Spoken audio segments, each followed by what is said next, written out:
So it's ready in like 30 seconds. NOBULL's big into NOBULL mentality, being better mentally, emotionally, and physically, doing it a little different. Hey, Rick. Welcome to the first NOBULL's Coach's Corner. The fun part about this is I get to be the coach, but this is more about life coaching. Every time I hear like Mark Pope, who happens to be my neighbor at Lexington, or some of your older players that are either in coaching or outside, you know, they always talk about the years that you were with them, how much impact you had post their career, and they didn't even know about that. So what we're trying to do here at NOBULL is trying to help people, you know, go to the next level, be a better version of themselves, physically, mentally, and emotionally. And obviously with mental illness at an all-time high right now, how do we get to speak to people as super successful as you that have been around, you know, young kids 40, 50 years ago and young kids today, and they're built differently, and how can we help that next generation with NOBULL? So appreciate it, and you know, just want to say hello. You know, invariably, every single player I coach, regardless of the level, comes in and says, where are you going? What do you want? What do you want to achieve? I want to be a pro player. Every single player. So I coach right now 13 players out of my 15 that feel they're going to play in the NBA. And they asked me, what do I think of the chances? I said, it doesn't matter what I think. It matters what the pros think. What I'm going to do for you is get you to reach your potential if you have an incredible work ethic. If you don't, it won't matter. And I use Donovan Mitchell as an example. Yeah. Donovan Mitchell came to me, and I called him on the phone, watched him play in July, and said, Donovan, I want to recruit you. I'm at the University of Louisville. He said, Coach, I know all about you, but I just cut my list from 6 to 3, Villanova, Indiana, and Providence. They've been recruiting me for 2 years. I said, yeah, but I can do something they can't do. He said, well, what's that? I said, I can fix your broken jump shot. And he started laughing on the phone. He said, my jump shot's not broken. I said, well, if you just told me you want to be a pro, and if you call a line drive shot not broken, then the other coaches aren't telling you this. I said, why don't you just visit, watch me work. I'll put you on a split screen with Steph Curry, and I'll show you exactly what I mean. He comes, he visits. I'm sitting at a table at Jeff Ruby's restaurant in Louisville, and he says, Coach, where's the restroom? And before he goes, he's winking at his mom. And she nods her head, and he goes in the restroom. I don't take my phone out to dinner. I never take it out. We have a rule in our family, if you take your phone out, you pay the bill. So, but my phone is blowing up while he's in the restroom. Finally, I sneak it out of my pocket. It says, I'm going to Louisville. Donovan Mitchell's going to Louisville, from my kids are telling me. So in the restroom, he tweeted out, he's a Louisville Cardinal. He comes back and says, Coach, stand up. Give me a hug. I'm a Louisville Cardinal. So all because of bringing him in and showing him, and not basically kissing his butt and telling him how great he is, telling him, look, you're not getting there unless this jump shot's broken, fixed. So we fixed it because of his incredible work ethic, showed him how to do it. And that's the common denominator. Your work ethic has to be incredible, second to none. And what I tell them is all I'm going to do is get you to reach your potential. If you have the work ethic, the pro's going to tell you whether you're good enough. But you will reach your potential. You will become a man. You will not be afraid of adversity. You'll look it straight in the eye and you'll handle it because of what I will put you through in the next 1 to 2, 3 years. And they like the message. Some don't like the message. Yeah. I was with Brunson and Hart last night, and I told them the story. And Hart said, that's not for me. And I said, well, you played for Jay Wright. He said, yeah, you're right. I guess it was for me in college. It's not for me now in the pros. I said, I don't blame you. Yeah. So the work ethic, though, is the common denominator. Yeah, you know, it's funny because I always say, you can only inspire those who aspire to be great. You know, I mean, there are people you coach that there's a certain ceiling, but the ceiling isn't what you can do with them, it's what they can do with themselves. And we had Donovan Mitchell for body armor. I actually signed him when he was on Utah, and he got drafted in the first round. How high? 12. 12. And I called the Knicks to try and get him at 7. Yeah. And they took Frank Nikiglia. Oh, that worked out. Yeah, so, yeah. No, but he's turned out to be a great player, one of the best players in the league. And he was a great kid. Unbelievable. Extremely articulate, full, but what they don't know about him, he's a dog worker. Yeah. He comes across as such a polished, nice person, yeah, but he is a worker. Killer. Yeah, no, good. What about this team, I mean, last year, unbelievable. I mean, just, you know, you get here 3 years ago, we gotta have a winning record. We should have made the tournament. We missed the tournament. You had this amazing team. Last year was you know, everybody knew you were gonna be better. St. John's came alive. What I said is at the beginning of the year, it was like a nice little Queen story. Then it turned into like a New York City story. And by February, March, it was this big national story. It was amazing what you did. And being, you know, alongside, you know, you kept walking in front of me on the bench, but it was okay. And watching you have so much fun. And obviously, we're friends from Saratoga. And I think I know you now 20 years, which is incredible, by the way. You know, you did things here that St. John's hasn't done since like '85. You know, you won the Big East regular season. You won the Big East tournament. You won a game in the NCAA tournament. Like now, the expectations are at a way higher level. Like, what's the difference between? Well, the I two? tell the guys all the time, enjoy it, but understand one thing: you lose one game, that's gone. So, in order to stay where you are, you got to be meticulously into who you're playing. Because in basketball, college basketball, it's so much different than professional basketball. In professional basketball, you're managing people, and there's no real scheme of beating this other team. In college basketball, it's all schemes. If you're playing Alabama and you allow them to get more than one shot with how good they are offensively, you're going to lose the game. If you don't turn them over more, they're 0 for 7 when you turn them over more. Outside of that, they win 90% of their games. Wow. So you have to understand your scheme, their scheme, and I tell the players this all the time. It's not talent. It's not about talent. It's about utilizing your talent with a scheme to beat the opponent. And I learned a valuable lesson playing Arkansas. I noticed that they were longer than us, more athletic. They outplayed us physically. So I have to find these things out. Yes. And, you know, I'm more passionate today and the players keep saying, where are you getting your energy? Because I know my window is closing. Look, you know, God's given me good health. I'm blessed with that, but I still know my window's closing. So I'm going to make it happen. Well, if it's 1 to 5 years, I'm going to make it happen. And just like I tell the players, I'm going to get myself to reach my potential through the things that make someone reach their potential. And that's what everybody has to do to have a great team. Yeah, I mean, Rick, I look up to you. You know, I watched you in 1984 and 85 when you had that Providence team. I was in college. I actually was in high school. I was sitting in the blue seats watching Billy Donovan and Patrick Ewing and St. John's with Chris Mullen. And then, you know, we got to meet around 2005-06. You know, I read in 1995, I think, or whenever it came out, I read Success is a Choice. I think it's the only book I've ever read, so I want to thank you for that, by the way.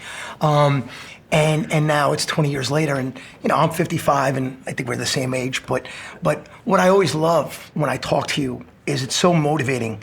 Like sometimes I feel like, wow, I'm 55 and I have more passion than these 20-year-olds and 30-year-olds and 40-year-olds.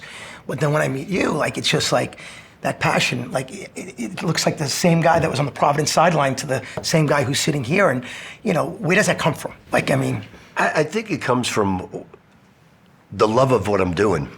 You know, I really love coaching.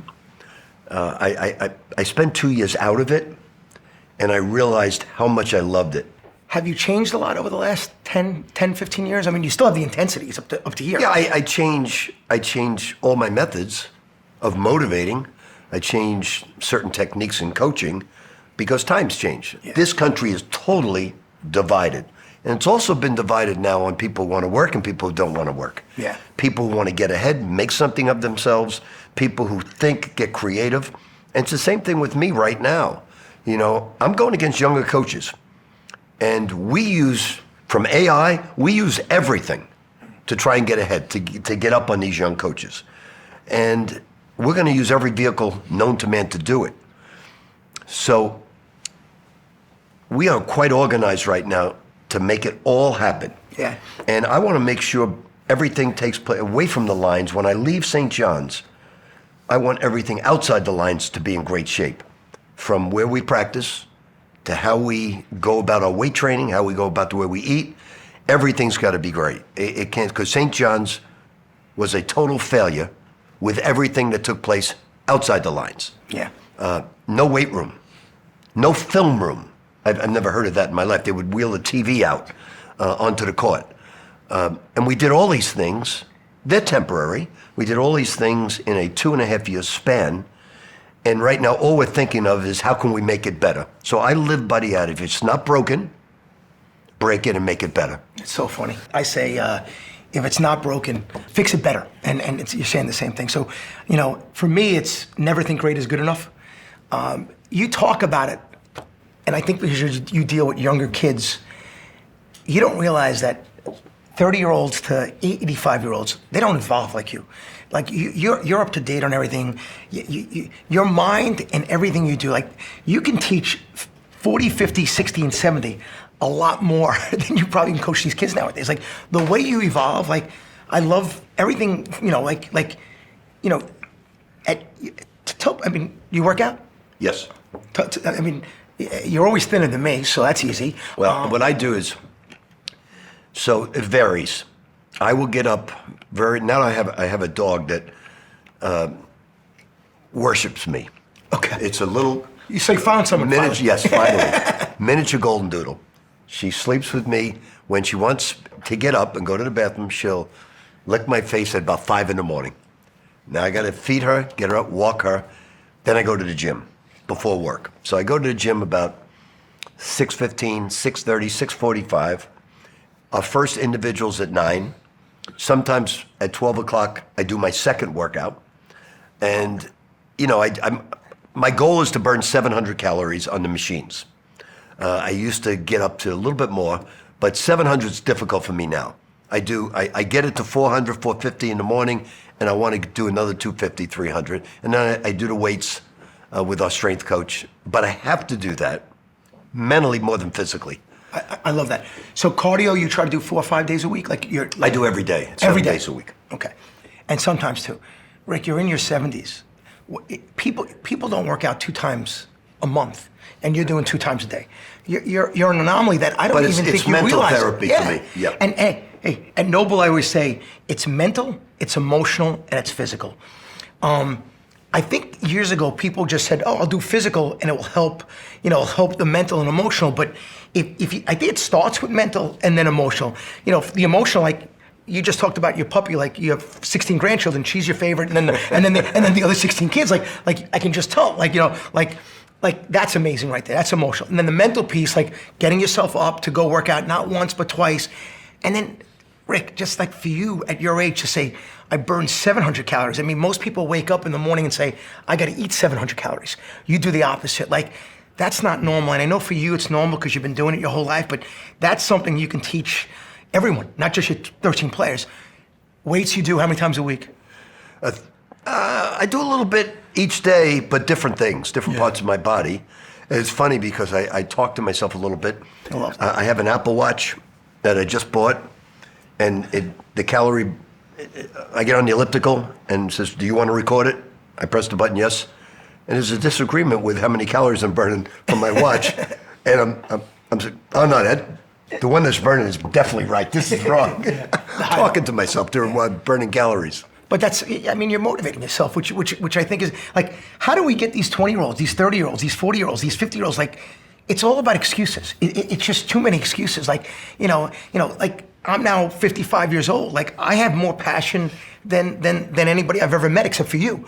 Like, you motivate me because me and you could do this all day long. Like, and I love, like, you're going to do this till 110, and I'm going to do this till 100, and maybe we'll be in the same nursing home. But the bottom line is, if we are, we'll probably live a lot longer because we'll be competing every day versus on something. So at least playing horses or something like that. So that's that. But I love that. What about your diet too? Like, how do you don't eat like someone? Sometimes it's good, sometimes it's bad. Okay. When your bad is my good. So just tell us what that means. Well, look, I love pizza, but I never eat it. But I love it. And on Sundays I treat myself to a bagel. And I love it. I make an egg sandwich on a bagel on Sundays. But I try to eat healthy. It's very difficult in Queens. Very difficult. Back when you were in school, there was Dante's, there was the Sly Fox. Yeah. We don't have anything. We have Fillmore's Tavern about 7 minutes away, and that's all we have. So in Queens, you don't eat well. Yeah. Every other place you eat well. So I try to, because I have high cholesterol, I've got to watch it. so I have to watch what I eat. So do you eat like once a day, twice a day, 3 times? How do you do that? I have a Starbucks in the morning. Okay. I'll have an energy bar at lunch right before practice. Yours, by the way. Oh, junkless. Good. Yes. Good. All right. And then I eat dinner. So you're really just having Starbucks, a junkless bar. Yep. And then we're okay. Yep. You know that's not normal, right? So do you fast? Like, do you do 18 and 6? Like, do you have a plan? Or? No, I just do. I don't eat breakfast. Yeah. Except Sundays. Yeah. And I have an energy bar at lunch. Yeah. And then a dinner. I mean, I think you know. Do you know that's like in the 0.0001% of discipline? Like, this is why you're doing what you're doing. I mean, you know, I see these 50-year-old coaches. You look younger than them. I mean, you know, I'm not going to say the son, but I'm really good friends with one of your sons, and I always say, is this your younger brother to him? So I don't want to say, but you look younger than him. You know, like. And you know what he's got 4 girls. You know what so I was maybe thinking all day today? I was thinking, 12 o'clock game. We have an 8 o'clock shoot around. We're going to get them up. When am I going to work out? Because afterwards, everybody's in town, and I have a lot of visitors coming in. And when am I going to work out? So I have it all planned. Yeah. I got that hour at 7 in the morning because Equinox opens at 7 in the morning. I love that. I mean, your hotel doesn't have a gym? No. Okay. Oh, you should stay in my hotel. but let me talk to Eddie Cole for you, okay? Or Father Shanley. But Rick, I just like for what your message right now, like, you know, like, everybody sees that you're fit, everybody sees your intensity, but I don't think. I mean, you work year round probably just as hard as your players do. And so when you demand stuff from them, it's nothing that you wouldn't do yourself, right? Yep. Yeah. And I tell them this before they come. I said, look, you're going to work. You're not going to work. You can't work long hours. I said, so all the other people recruiting against us are going to say, oh, he goes for 4 or 5 hours. I said, you can't practice the way we practice that long. We go for 2 hours. We go hard. We go for 40 minutes in the morning. We get up all our offensive moves. So we've got it scheduled. So every minute of the day, they are doing something to reach their potential. Nighttime, it's their time. It's their time. They're professionals now. And I think it's a godsend for St. John's because a lot of my peers have gotten out of the business because they don't like it. I'm not going to pass judgment on it. I'm going to say, this is the way it is. Yeah. Here are the rules. We're going to try to win under the rules. So we have to obviously live by that. But Rick, you're just, I mean, you're amazing because you can change with the times. You can change with the new rules. You can change. You evolve. You've evolved. Your core very similar to me. Like, I feel like you're the same person I met 20 years ago and the same person I watched on TV in '85. That's the same. But you evolve because, you know, listen, I want to be better tomorrow than I was today. Like, I always want to be better. You sell a successful business, yeah, you feel great for about 6 months, and then you want to build the next one. You know, last year's team, and now you got this team versus that team. But what I love, you know, for everybody, it's such a drastic change. But for somebody like you, it's almost an advantage because you can go with the flow and you'll fucking figure it out how to make that work. And change is fun. Sometimes it's Love a lot, it. it's a lot new. of fun. Yep. I know from people who work for me and people who've played with you, very similar as far as, you know, our passion and our intensity. You know, one thing I know that we both have, and some people like it and some people don't, is we're not just honest, we're fucking brutally honest. Brutally honest. And, you know, sometimes when I interview somebody for one of my companies, you know, I'll sit with my HR manager and they'll say, did you try to get that you didn't like that person? I'm like, no, I love that person. What are you talking about? It looks like you were pushing them not to take the job. I'm like, listen, if I scared them not to take the job, I did them and us a favor. But if they leave this door and they want that job more than ever before, this person's going to be great. I think your technique with players is you're going to work them out. You're going to tell them it's going to be fucking tough. You're going to have to do this. And some people don't show up, and the ones that want to stay, you told them, right? Is that how you've been doing this with them? And the ones that want to stay really want to work. That's it. And they want to reach it. The ones that are, well, there are certain high school kids that they're going to be great no matter what. They're just so athletic. They're going to be great. They don't need daily individual offensive improvement drills. But there's other people like Donovan Mitchell, who was ranked, say, 65 and had a flaw in his shot, that need that. So we all have our different ways. Like John Calipari's been highly successful with one and dones. I don't like that, but I'm stuck with it right now. Yeah. With an upperclassman being one and done. But I get a mature man. Yeah. I don't get someone for 8 months that's just a young kid. Yeah. So I mix it in. I have 2 or 3 freshmen every year. I have 3 or 4 older players, and we got great chemistry. Yeah. So have you seen coaching players 30 years ago to now? I mean, obviously you're getting to tell them this is what it's going to be like, and if it's for you, great. I'd like you here, but this is it, and they decide whether they want to come or not. I don't see any difference at all in the young people today. Now, I will say this is a major difference in the parents. Yeah.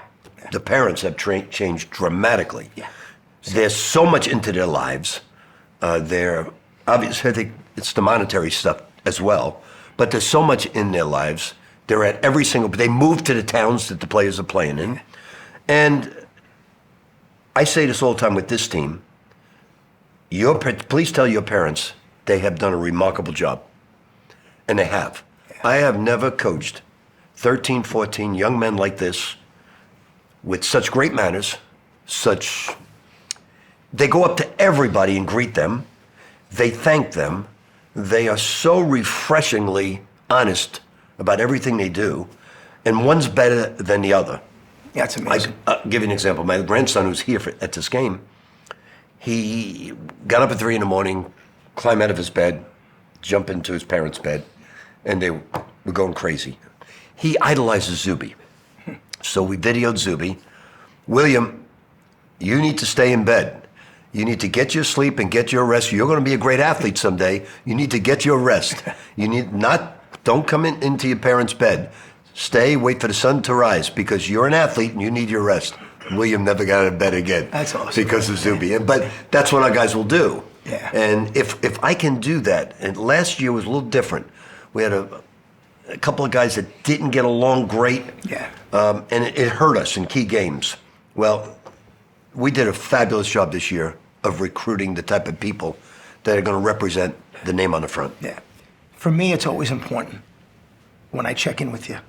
Like, you want to tell me about the team, and I kind of want to cut you off most of the time because I just want to make sure, like, you know, when I had some other businesses in my life, you know, from 20 to really 45, 50 almost, I had fun, but I didn't enjoy it. And 30 years went by like, what the fuck just happened, right? So, you know, so with you, I'm trying to stay in the moment, always enjoy the moment.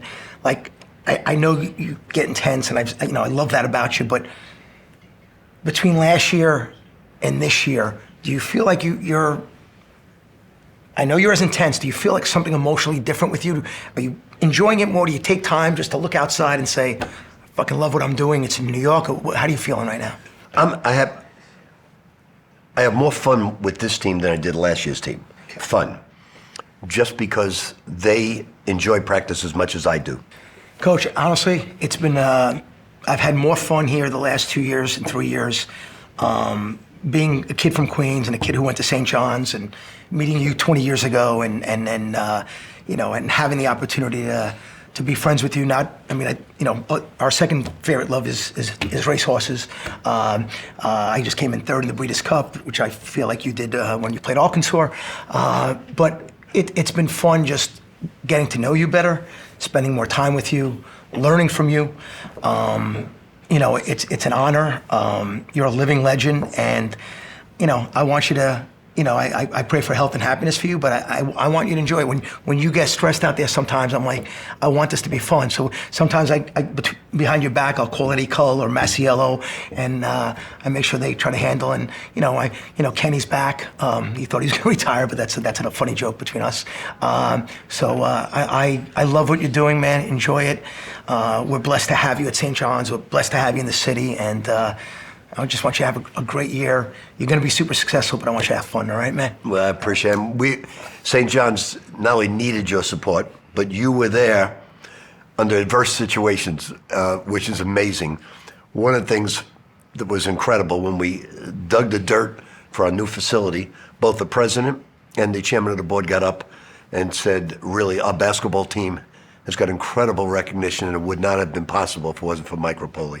So I think you and I both know from 3 years ago to now, the appreciation that St. John's has for you, and everybody knows that, and our team knows it, because right now it is a team, and you're very much a big part of this team.